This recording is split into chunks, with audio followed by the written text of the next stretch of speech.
Good morning, Internet. It's time again for your Sunday Morning Manager, starring me, Heffiewiggle, and... Me?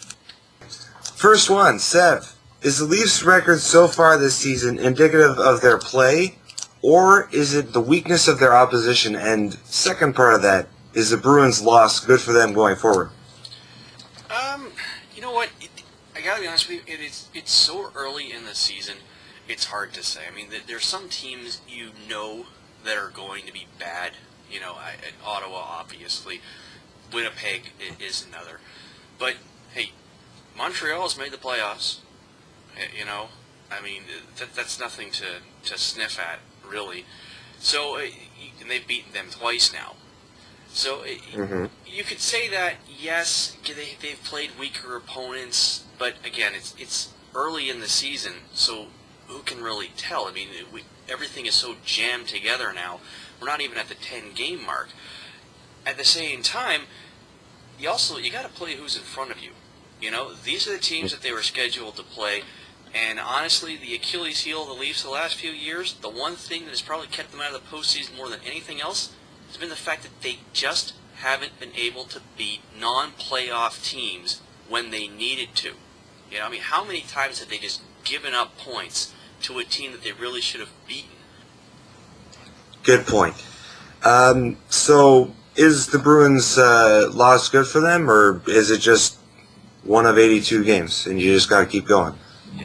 One of 82 games. Hey, listen, the Detroit Red Wings could have played the Bruins that night, and they would have lost. I mean, think about it. Boston had just lost 3 in a row. They'd lost 4 of the first 6 games, and they're the defending Stanley Cup champions, and they got absolutely humiliated by Carolina 2 days earlier. Toronto just happened to be the team that they played next. It didn't matter who it was. Whoever played the Bruins that night was going to get their ass kicked. Good point. But I'm going to have to go ahead and disagree with you, because yes, it is early in the season, but I mean, look at the teams we've played so far. Like you said, Jets, Ottawa, Avalanche, who we lost against, Montreal. All these people, yes, even though it's the first 6 games of the seasons, are near the bottom of the standings.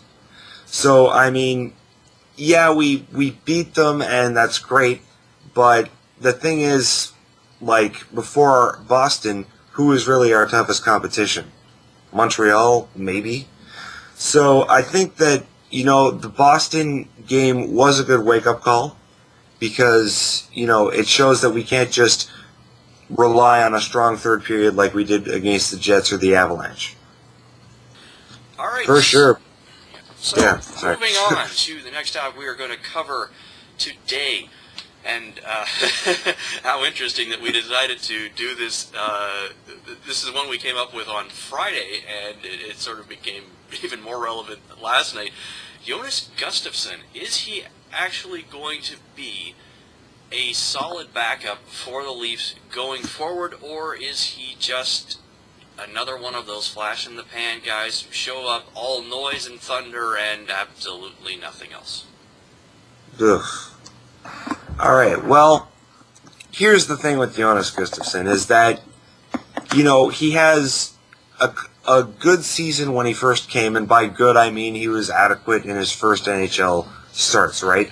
But after that, we never really saw him develop as, or even most of the fans hoped he would. I don't think the loss against the Bruins was his fault, but at the same time, he wasn't great.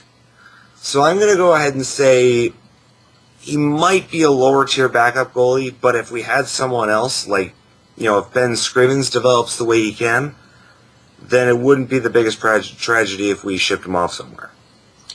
No, it really wouldn't. And when you look at Gustafsson, you see him, he's got all those tools that you want in a goaltender. He's big, he's quick, good reflexes, and most importantly, and this is, as it relates to Toronto anyways, he's very level-headed.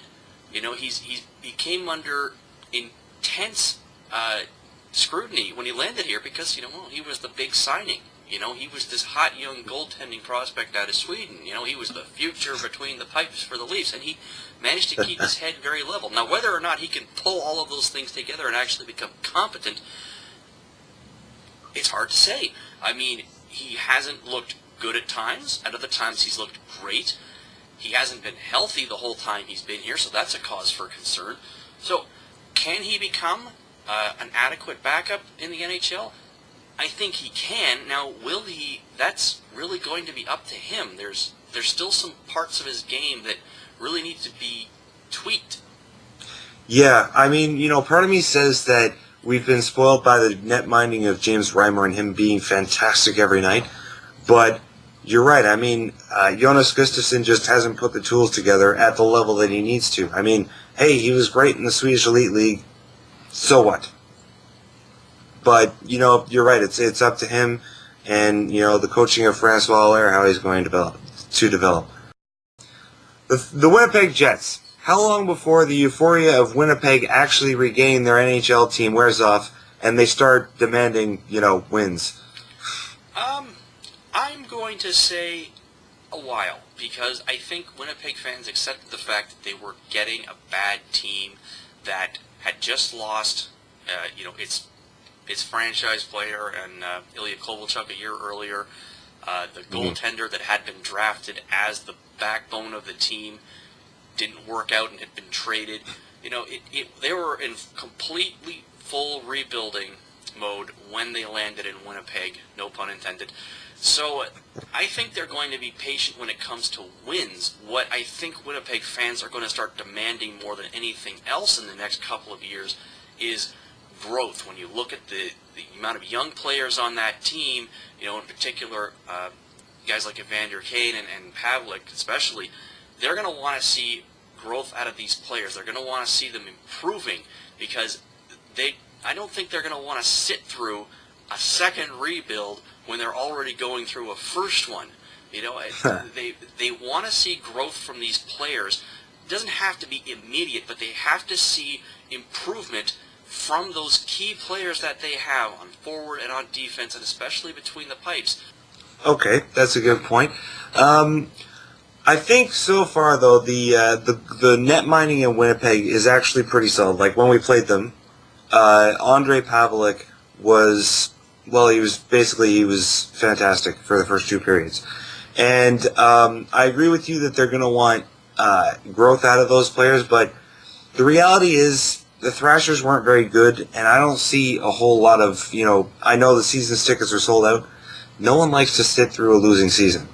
So I'm going to say that, you know what, maybe it's a season, but I'm going to put it at half a season before, you know, the Winnipeg actually realizes, wow, we suck.